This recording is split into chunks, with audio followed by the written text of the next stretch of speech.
करते क्या है ना। आप लोग कोई टीवीज के बारे में सुने हैं? जोर से बोलिए, ऑन करके माइक से बोल सकते हैं। हाँ, आप लोग इधर कोई बात बता सकते हैं, है ना। एक्चुअली में क्या होता है कि आई कांटेक्ट नहीं हो पा रहा है, तो थोड़ा पता नहीं चल रहा है कि होता है क्या बोल Yes. तो आप लोग बोलना ही पड़ेगा आपको, है ना। आप इशारा करेंगे तो समझ में नहीं आएगा, Yes. है ना। सामने से अगर बात करते हैं, आई कांटेक्ट होता है तो थोड़ा सा मजा अलग आता है, ठीक है। तो बेसिकली टीमलीज है क्या ना, टीमलीज इंडिया का सबसे बड़ा स्टाफिंग कंपनी है। स्टाफिंग कंपनी मतलब इक्विपमेंट कंपनी हमारी है ना, इन इंडिया। और जो टीमलीज है, बेसिकली टीमलीज आपको पता है ना, स्टॉक एक्सचेंज सबको पता होगा, है ना। तो जो ये कंपनी है टीमलीज, स्टॉक एक्सचेंज में भी रजिस्टर्ड है और इंडिया का टॉप 500 कंपनी में से एक कंपनी है ना। जैसे रिलायंस है ना, अडानी ग्रुप्स है, उसी टाइप के टीमलीज भी है, इंडिया का टॉप 500 कंपनी में से है। और पेन इंडिया हम लोग ऑपरेट करते हैं और ओवर इंडिया हमारा 25 ऑफिसेज है। तो बेसिकली हम लोग अभी जो सीएससी के साथ काम कर रहे हैं, काम कर क्या रहे हैं, क्या एजुकेशन प्रोजेक्ट हमारा है। आपको ये पता है कि आज के टाइम में कोई बच्चे 12th पास कर रहे हैं या 12th पास करने के बाद ग्रेजुएशन करने के बाद मास्टर कर रहे हैं ना।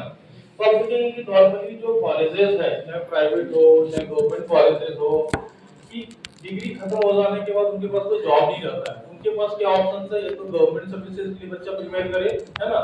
4-5 साल गवर्नमेंट में प्रिपरेशन करने के बाद थक जाएगा बच्चा, थकने के बाद क्या करेगा, वो एकदम अनऑर्गेनाइज्ड प्राइवेट सेक्टर। आपको पता है ना, ऑर्गेनाइज्ड और अनऑर्गेनाइज्ड प्राइवेट सेक्टर का मतलब क्या है, कि कोई बच्चा है जो प्राइवेट लिमिटेड कंपनी में काम कर रहा है ना। तो जो इंडियन गवर्नमेंट का लेबर लॉ है, जो अदर बेनिफिट्स है, वो सारा उनको मिलता है। आप लोगों के आसपास में बहुत सारे लोग को देखते होंगे कि आईटी इंडस्ट्री में काम कर रहे हैं ना, सॉफ्टवेयर इंजीनियर काम कर रहे हैं ऐसे, या फिर ऐसे बड़ी बड़ी कंपनी में मार्केटिंग एग्जीक्यूटिव काम कर रहे हैं, मार्केटिंग मैनेजर काम कर रहे हैं, है ना।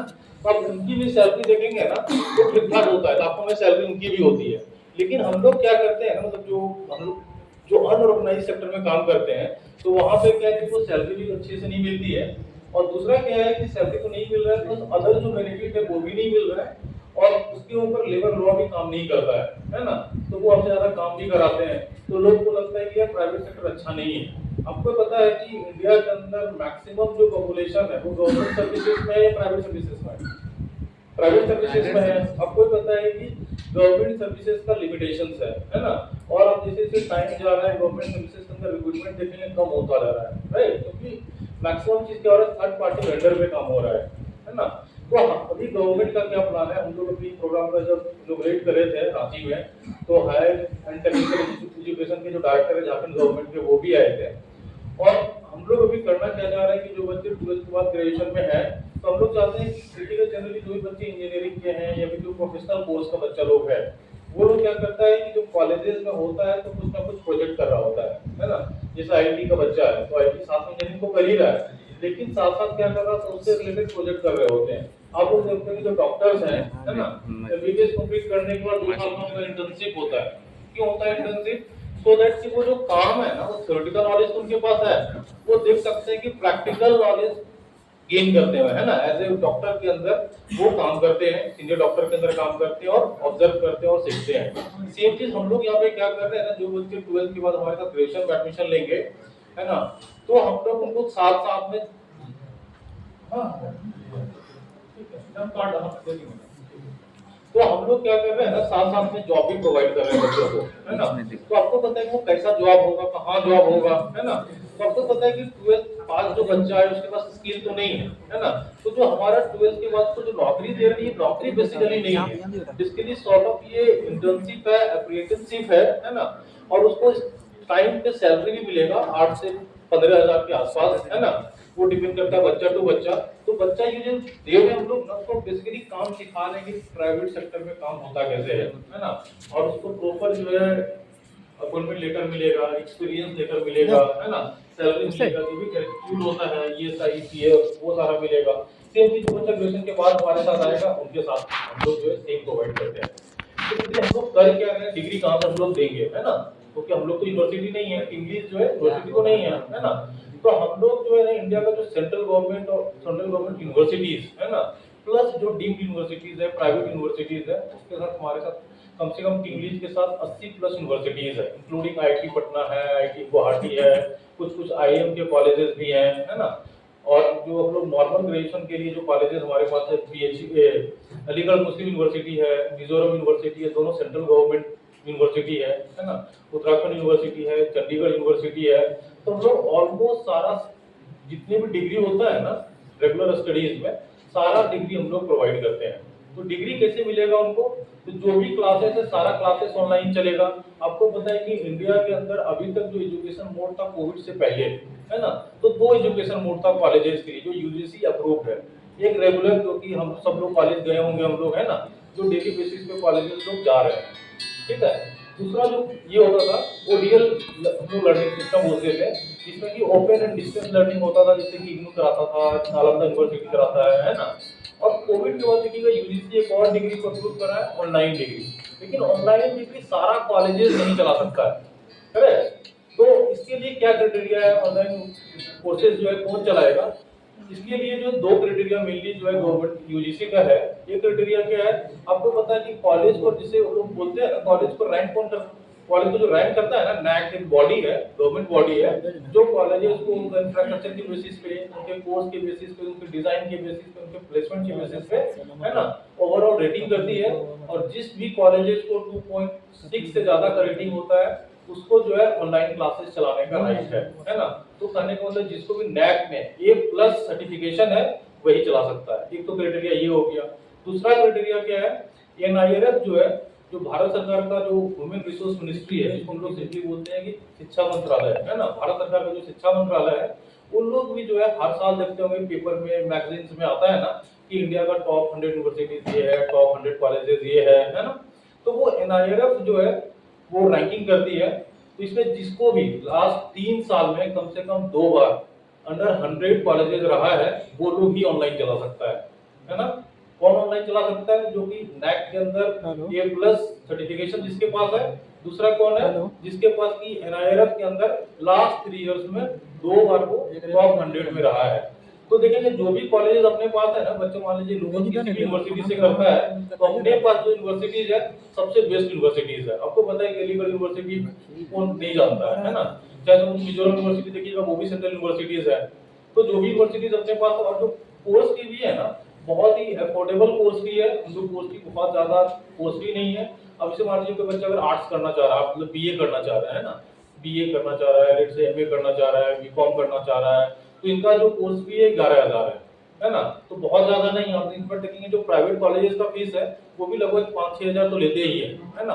और जो पैसा वहां पे बच्चा पे कर रहा है, लेकिन उनको ये गारंटी नहीं है कि कॉलेज खत्म होने के बाद उनको कुछ मिलेगा भी, है ना। क्योंकि आप देखेंगे जो यहाँ पे ऑफर जो रेगुलर कोर्स में भी जाते हैं बच्चे, तो मैक्सिमम बच्चे देखेंगे कि कॉलेज नहीं जाते हैं, मतलब सिर्फ एग्जाम हो रहा है तो एग्जाम के टाइम पे जा रहे हैं, है ना।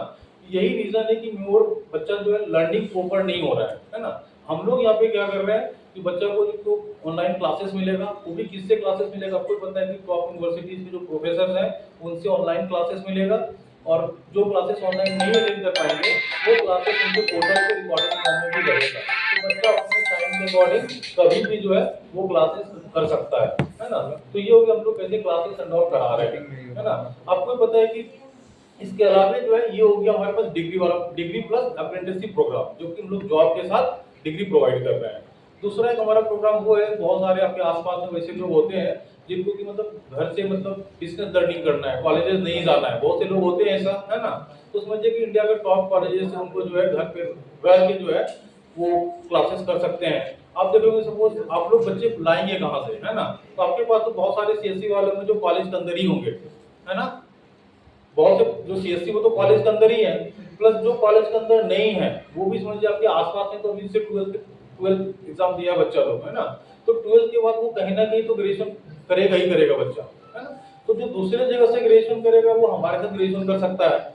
और सेम जो डिग्री का वैल्यू है ना, सबको जैसे बहुत को ये डाउट होता है कि जो रेगुलर कोर्स करेंगे और हम लोग ऑनलाइन कोर्स करेंगे, दोनों का कहीं वैल्यू अलग तो नहीं है ना। अब देखिएगा सब जो यूजीसी का ही नोटिस है ना, जिसमें कि बोला कि तीनों का डिग्री, चाहे प्राइवेट सेक्टर में बच्चा इन फ्यूचर काम करे या गवर्नमेंट सर्विसेज के लिए बच्चा प्रिपेयर करे इन फ्यूचर, वो डिग्री मान्य है। सबके तीनों डिग्री का जो इक्विवेलेंसी है, इक्विवेलेंट तीनों का मान्यता है ना। तो आपको उसके लिए डाउट नहीं करना है। जैसे जनरली आप लोग बहुत बच्चे पूछेंगे, क्योंकि लोग को जो है ना पता नहीं होता है ना। आप ही लोग में से देखेंगे कि मतलब आपको शायद यूजीसी जो है ना लिस्ट भी जारी करता है कि कौन कौन सा जो कॉलेजेस है जो कि ऑनलाइन क्लासेस चला सकता है। सारा इन्फॉर्मेशन आपको यूजीसी की वेबसाइट पे मिल जाएगा, सबसे ऑथेंटिक, है ना, सोर्स वही है, तो वहां से भी कर सकते हैं। बाकी हम सबके साथ शेयर भी कर देंगे ग्रुप बना के कि कोई बच्चा हो सकता है कि आपके सेंटर पे आए तो बोले कि कहाँ है नहीं है, तो आप उसको जो है रेफरेंस दे सकते हो, भाई देखो ये नोटिस इतना तारीख का है, गूगल कर लो।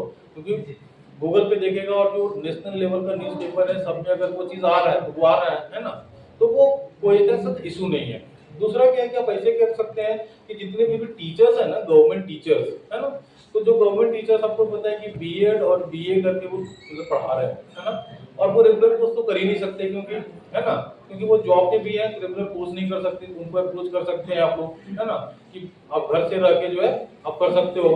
प्लस बहुत सारे जो टीचर्स हैं, आपको पता है कि अभी झारखंड के अंदर है ना +2 वाले सेगमेंट में प्रिंसिपल के लिए वैकेंसी आने वाला है, लगभग 4000 के आसपास, सॉरी 800 के आसपास वैकेंसी आने वाला है ना। तो आप देखोगे कि उसके लिए रिक्वायरमेंट क्या होता है कि बीएड और ये चाहिए ही चाहिए मास्टर, उसके साथ साथ क्या चाहिए ना, एमएड चाहिए। तो आपको पता है कि जो टीचर्स हैं वो एमएड अब कहाँ से करेंगे, क्योंकि एमएड जो होता है वो सिर्फ और सिर्फ रेगुलर लर्निंग है ना, वो डिस्टेंस लर्निंग नहीं हो सकता है। तो हम लोग उस मिजोरम सेंट्रल यूनिवर्सिटी है, तो वहां हम लोग एक कोर्स ऑफर कर रहे हैं, एमए इन एजुकेशन, जो कि दोनों जो है इक्विवेलेंट है। आप देखेंगे बहुत को ये डाउट रहता है, जिस आप बहुत टीचर से शायद बात करेंगे, टीचर को भी नहीं पता होगा, क्योंकि वो क्या बोलेंगे कि यार एमए अगर एजुकेशन में करेंगे तो शायद हम एलिजिबल नहीं है। लेकिन उनको बोलेगा ये सही बात है कि पहले जो ये 2020 तक जो है ना, ये जो है लोग एलिजिबल नहीं होते थे असिस्टेंट प्रोफेसर के लिए, या फिर जो बीएड कॉलेजेस होता है ना, बीएड कॉलेज में जो है लेक्चरशिप के लिए एलिजिबल नहीं होते थे एमए इन एजुकेशन में। लेकिन 2020 के बाद जो है सुप्रीम कोर्ट में इसके ऊपर वर्डिक्ट है कि दोनों जो डिग्री है, एमएड जो डिग्री है और जो एमए इन एजुकेशन डिग्री है, दोनों इक्विवेलेंट डिग्री है, दोनों एलिजिबल स्टूडेंट है किसी भी पोस्ट के लिए। तो आप उनको ये वाला कोर्स सजेस्ट कर सकते हो। तो बट हमारे पास जो कोर्सेस है ना, कोई सा कोर्स ही नहीं है जो नहीं है। आपको पता है कि आज के टाइम में अगर आप देखेंगे रूरल डेवलपमेंट का कोर्स बहुत चला हुआ है ना, अपने पास रूरल डेवलपमेंट में एमए का कोर्स है ना। फिर आप देखेंगे सपोज आप लोगों को शायद डेटा साइंस का, डिजिटल मार्केटिंग का भी आइडिया होगा, ये लेकिन सर्टिफिकेशन प्रोग्राम्स है। Digital marketing, data science certification programme करने का मतलब क्या है कि जैसे शायद आप लोग को भी लोग आए भी हैं, आप लोग को ई प्रचार समथिंग कुछ ऐसे करके है ना, तो देखिएगा वो क्या है, बेसिकली डिजिटल मार्केटिंग ही बेस्ड है ना। तो हम लोग उस टाइप का प्रोग्राम जो है सबको करा रहे हैं, है ना। तो आप लोग क्या कर सकते हैं, सारे सेंटर वाले अपने सेंटर पे जो है रजिस्टर रखिए, जो भी आपका स्टूडेंट आता है ना, स्टूडेंट को जो है आप लोग उनका नंबर क्या कोर्स कर रहा है वो करिए। बाकी हम लोग बैकएंड से जो है ना, हम लोग आपको उसमें भी सपोर्ट कर देंगे, काउंसलिंग करने में या फिर कुछ जो भी आपको पहलू चाहिए होगा उसमें हम लोग सपोर्ट कर देंगे। और दूसरा क्या है कि आपको इससे बेनिफिट क्या है, तो आप क्यों करोगे, है ना। भेजना हम पैसा भेज रहे हैं। आवाज आ रही है ना सबको, ठीक है। तो आपको पता होता है कि आप इतना मेहनत क्यों करोगे, आपको इससे क्या बेनिफिट है। आपको ये चीज पता होगा कि सीएससी के अंदर आप लोग जितना भी अभी सर्विसेज प्रोवाइड कर रहे हैं ना, है ना, सबसे ज्यादा अगर आप किसी से रेवेन्यू जनरेट कर सकते हैं तो वो हमारा प्रोग्राम है ना। आप देखिएगा पिछले सेशन हम लोग रांची में भी कर रहे थे, वहां पे भी अरूप सर भी बोल रहे थे सबको, है ना, कि एक ये प्रोग्राम में जो आप लोग स्ट्रगल कर रहे हैं ना सेंटर चलाने में, या फिर उनको प्रॉब्लम हो रहा है ना, तो आप समझो कि यहाँ से हम लोग के साइड से अगर आप काम करते हैं ना, तो मंथली कम से कम आप 25 से 30 हजार तो मिनिमम कमा सकते हो। क्योंकि हम लोग यहाँ पे जितने भी स्टूडेंट जो भी रेवेन्यू आप जनरेट करते हो ना, उसका हम लोग 20% आपको शेयर प्रोवाइड करते हैं हर एक एडमिशन पे, जो भी रेवेन्यू आप जनरेट कर रहे हो, है ना। तो मान लीजिए कि हमारा मिनिमम कोर्स भी जो है 11,000 का है, फिर भी आपको पर स्टूडेंट जो है 2,000 मिल रहा है। और सिर्फ ये 2,000 एक बार नहीं मिलेगा, आपको पता है कि जो बच्चा तो 3 साल के प्रोग्राम में आएगा, ईयर 1, ईयर 2, ईयर 3, है ना।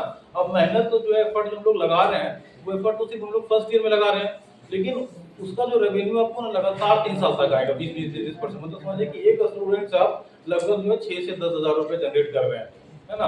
और सबसे अच्छा क्या है कि इसमें कुछ ये भी नहीं है कि एक बार आप 10 स्टूडेंट 15 स्टूडेंट के साथ अपना मेहनत लगेगा, है ना, क्योंकि पहला जो 5-10 बच्चा आता है ना, उसको समझाने में थोड़ा सा एफर्ट लगेगा आपका। लेकिन जैसे 5-10 बच्चा आप इनरोल कर लेंगे, वही 5-10 बच्चा आपको 20-25 बच्चा ला के देगा, है ना, एक चैन बन जाएगा। और ये बिजनेस करने का भी राइट टाइम इसलिए है, आपको पता है कि अभी इंडिया के अंदर हर एक कॉलेजेस का जो सेशन अभी मोर और लेस जुलाई अगस्त में स्टार्ट होता है। बच्चे जो है अप्रैल मई से जो है कॉलेजेस पहुंचना स्टार्ट कर देते हैं, है ना।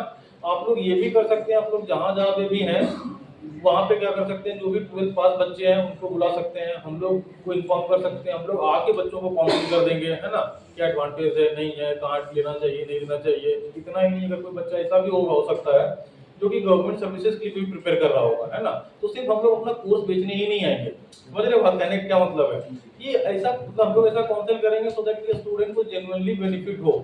जो भी कॉम्पिटिटिव एग्जाम के फ्यूचर प्रिपेयर करना चाहता है बच्चा, जैसे एसएससी बैंकिंग के लिए प्रिपेयर करना चाह रहा हो, यूपीएससी के लिए प्रिपेयर करना चाह रहा हो, जेपीएससी के लिए प्रिपेयर करना चाह रहा हो, है ना, तो उसके भी काउंसिल कर देंगे। ब्रॉड काउंसलिंग सेशन हो जाएगा स्टूडेंट्स के लिए भी, सो दैट कि आपका रेपो बिल्ड भी हो। हम लोग का देखिए सिर्फ और सिर्फ ये पर्पस नहीं है ना कि हम लोग रेवेन्यू जनरेट करें। हम लोग का जो मेन टारगेट ये है कि सोसाइटी के अंदर चेंजेस दिखे। चेंजेस क्या दिखे, आपको पता है कि आप शायद साउथ इंडिया देखेंगे तो नॉर्थ इंडिया के कंपैरिजन में ज्यादा डेवलप्ड है ना। लोग का जो परचेजिंग पावर पैरिटी जो बोलते हैं, या हम लोग जो पर कैपिटा इनकम हम लोग है ना कैलकुलेट करते हैं, तो आप देखेंगे साउथ इंडिया या फिर वेस्ट का जो पार्ट है, गुजरात वाला पार्ट है, आप देखेंगे कि सपोज उस रीजन में जो है मतलब बहुत अच्छा है। रीजन क्या अच्छा होने का ना, क्योंकि जो हमारा जो नॉर्थ वाला बेल्ट जो हम लोग ये है ना, सिर्फ और सिर्फ हम लोग गवर्नमेंट सर्विसेज के ऊपर डिपेंडेंट है। और गवर्नमेंट सर्विसेज फैक्ट है, आपको पता है, जैसे मान लीजिए कोई बच्चा सीजीएल के बारे में तो सबको आइडिया होगा ही, है ना। आपको पता है कि सीजीएल का आप देखेंगे ना वैकेंसी जो निकलता है, अगर आप पर सीट कैलकुलेट करेंगे ना, तो लगभग 300 से 400 बच्चा एक सीट के लिए अप्लाई करता है ना।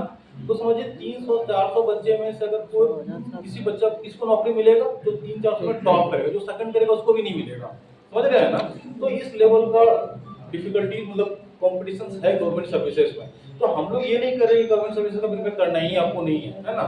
हम लोग ये कर रहे हैं ना कि बच्चे के पास एक अल्टरनेट होना चाहिए, ऑप्शंस होना चाहिए, सो दैट कि अगर वो गवर्नमेंट सर्विसेज में नहीं जा पा रहा है, नहीं गया है ना, तो उसके पास कुछ ना कुछ स्किल होना चाहिए। क्योंकि आपको पता है कि प्राइवेट सेक्टर में मतलब हमारा आपका इंपॉर्टेंस नहीं है, इंपॉर्टेंस किस चीज का है, आपके स्किल का, है ना। जो पैसा दे रहा है आपकी स्किल, आपकी एक्सपीरियंस, वो पैसा देता है। तो हम लोग समझिए जो कॉलेज के अंदर बच्चे हैं, हम लोग वही स्किल डेवलप कर रहे हैं, है ना। और उस पर दोनों ऑप्शंस है, वो गवर्नमेंट प्रिपेयर करना चाहता है गवर्नमेंट से प्रिपेयर करे, प्राइवेट में जाना चाहता है तो प्राइवेट में करे, है ना। तो ये मोर और लेस कॉन्सेप्ट हमारा है। अगर किसी को इसमें कुछ पूछना है, डाउट है तो बताएं। तो इसमें एग्जाम वगैरह सब ऑनलाइन हो? हाँ, एग्जाम देखिए सबको ये लगता है ना कि एग्जाम ऑनलाइन होगा तो हम लोग चीटिंग कर सकते हैं। बिल्कुल चीटिंग नहीं कर पाएंगे। बच्चों को भी क्लियरली बताइए, सबको ये लगता है कि पास करना यहाँ पे इजी है ना। इजी तो पास करना नहीं है। क्यों इजी पास करना नहीं है? क्योंकि जो आपको जो एग्जाम भी आप देंगे ना, तो वो कम्प्लीटली कैमरा ऑन रहता है, और आपको क्या करना होता है कि समझिए कि आप अगर हेड भी अगर मूव कर रहे हैं ना, तो एक सर्टेन डिग्री के बाद अगर हेड मूव कर रहे हैं और एक लिमिटेड अटेम्प्ट है कि 5 बार से ज्यादा करेंगे तो हो सकता है कोई एग्जाम ब्लॉक हो जाए, है ना। अब जैसे देखते हैं ना हम लोग कि अब आज के टाइम में मैक्सिमम जो कॉम्पिटिटिव एग्जामिनेशन भी होता है वो भी ऑनलाइन मोड में हो रहा है ना। तो ऑनलाइन मोड में वहां पे भी सेम कॉन्सेप्ट चलता है। तो मतलब कोई बच्चा ये बोले ना कि अब फॉल्स प्रॉमिस करके एडमिशन भी नहीं लेना है। बहुत जैसे क्या होता है ना कि एडमिशन लेने के लिए बोल दिए कि यार ऐसे ही पास हो जाओगे, बिल्कुल ऐसे पास नहीं हो पाएगा बच्चा। हाँ, ये है कि बच्चा को पढ़ना पड़ेगा, जेन्युइनली एग्जाम देना पड़ेगा बच्चों को, है ना। ये इसमें ये है। और किसी का कुछ है तो बताएं। इसके अंदर सर अगर बच्चा चाहे तो एडमिशन ले लेता है, और फिर 2 सेमेस्टर या 4 सेमेस्टर पढ़ने के बाद अगर उसको टीसी चाहिए किसी और कॉलेज में जाने के लिए, तो उसके लिए एलिजिबल वो रहेगा? क्या प्लीज एक बार प्लीज बताएंगे क्या क्या बोले कि कोई बच्चा अगर कोई 4 बच्चा 12 पास करके डीएन एडमिशन ले लेता है, हाँ, उसके बाद वो 2 सेमेस्टर या 4 सेमेस्टर पढ़ लिया जाता है, तो उसको चाहिए कि हमको टीसी लेके किसी और कॉलेज में जाना है, तो क्या उसके लिए टीसी? देखिए बिल्कुल जा सकता है। आपको पता है ना कि जो न्यू एजुकेशन पॉलिसी आया है ना, आपको पता है कि जो डिग्री आज के टाइम में, जैसे ग्रेजुएशन का डिग्री पहले हम लोग 3 साल का करते थे, है ना। अभी देखिए 4 साल का डिग्री हो गया है। बच्चा 1 साल के बाद भी स्टेप आउट कर सकता है, 2 साल के बाद भी स्टेप आउट कर सकता है, 3 साल के बाद भी स्टेप आउट कर सकता है ना। और मान लेते हैं कि वो जो पहले का भी जो प्रोविजन था वहां पे भी क्या, मान लीजिए कि हम 3 साल का कोर्स से 2 साल करके ड्रॉप आउट हो गए, तो ऑब्वियसली कि वो टीसी वहां से मांग सकता है कॉलेज से, और कॉलेज से टीसी लेके दूसरे कॉलेजेस में एडमिशन वो ले सकता है। आप देखेंगे बहुत सारे जो प्रीमियर इंस्टीट्यूट्स है ना, आईटी एंड आईएम में भी होता है ऐसा, आईटी में भी ऐसा होता है कि बच्चा एडमिशन ले लिया, फिर जो है 1-2 साल के बाद ड्रॉप आउट हो जाता है ना। पिछले साल का देखिए जो ऑल इंडिया रैंक 1 आईटी का बच्चा था, है ना, वो क्या कर रहा था कि एडमिशन विड्रॉल कर लिया। क्यों? क्योंकि एमआईटी अमेरिका में एक कॉलेज है, एमआईटी में उसका हो गया, तो आईटी से एडमिशन विड्रॉल करके एमआईटी चला गया। तो ये और हमेशा से होता रहा है, कोई ऐसा बड़ा हर्डल नहीं है। बिना एग्रो किए हुए सर बीए कर रहा हो और कोई भी स्टूडेंट अलग प्राइवेट कोर्स कर सकता है या? क्या क्या कोई बीए कर रहा है तो बीए कर रहा है, उसके साथ साथ अगर कोई और कोर्स करना चाहता है गवर्नमेंट सेक्टर का ही, तो वो क्या कर सकता है कि सर एलिजिबल है? हाँ बिल्कुल एलिजिबल। आपको पता है ना कि अभी जो है ना, अभी रिसेंट गवर्नमेंट का ये है, और ये कि बच्चा जो है एक साथ 2 डिग्री कर सकता है। 2 डिग्री कैसा कर सकता है कि जिस मान लीजिए कोई बच्चा अगर अभी ग्रेजुएशन में है तो ग्रेजुएशन में पीजी का वो डिग्री नहीं कर सकता, समझ रहे हो बात? वो अगर यूजी का है तो यूजी के अंदर 2 रेगुलर डिग्री भी कर सकता है, लेकिन ये सब कंडीशन है कि दो रेगुलर डिग्री कर रहे हैं ना, दोनों का क्लासेस का टाइमिंग अलग होना चाहिए, तो जो कि प्रैक्टिकली पॉसिबल नहीं होता है ना, क्योंकि आपको पता है कि जो रेगुलर कॉलेजेस होता है 8 घंटे का मिनिमम क्लासेस तो होता ही है, तो 16 तो ये यूजीसी बोलता है अगर आपका टाइमिंग अलग अलग है तो आप कर सकते हो, पहला। दूसरा क्या है, एक रेगुलर और एक डिस्टेंस वो भी कर सकते हो, 2 डिस्टेंस वो भी कर सकते हो। तो जो आपका क्वेश्चन है ना, बिल्कुल बच्चा वो कर सकता है ना, एक साथ 2 डिग्री कर सकता है। लेकिन सेम जैसे कोई बच्चा अगर पीजी में है तो वो एक पीजी का एक ग्रेजुएशन का कर सकता है, तो आगे क्लास में है तो वो पीछे क्लास का साथ साथ कर सकता है, लेकिन अगर पीछे क्लास में है तो आगे क्लासेस का नहीं कर सकता है वो। हाँ ये करेंगे। ठीक है, okay sir, thank you sir. और किसी का क्वेश्चन बताएं? तो एक बार आप लोग जो है तो इसको कैसे आप लोग इन्वॉल्व कर सकते हैं ना, तो आपको पता है कि जो डिजी लॉकर पोर्टल होता है ना, उसी में देखेंगे सब वो जब सर्विसेज में जाएंगे, एजुकेशन में जाएंगे, तो एजुकेशन में देखिएगा डिजिटल से एम्बेडेड कोर्स प्रोग्राम लिखा रहेगा, है ना, तो वहां पे आप क्लिक करेंगे तो जितने भी यूनिवर्सिटीज है ना, फिर से जो है ऐसे वहां पे क्लिक करने के बाद एज ए रियली फिर से लॉगिन करना है आपको, और लॉगिन करेंगे तो जितना भी यूनिवर्सिटीज है, हर एक यूनिवर्सिटी के अंदर क्या क्या प्रोग्राम चल रहा है वो कर सकते हैं। प्लस मेरा नंबर भी प्लीज नोट डाउन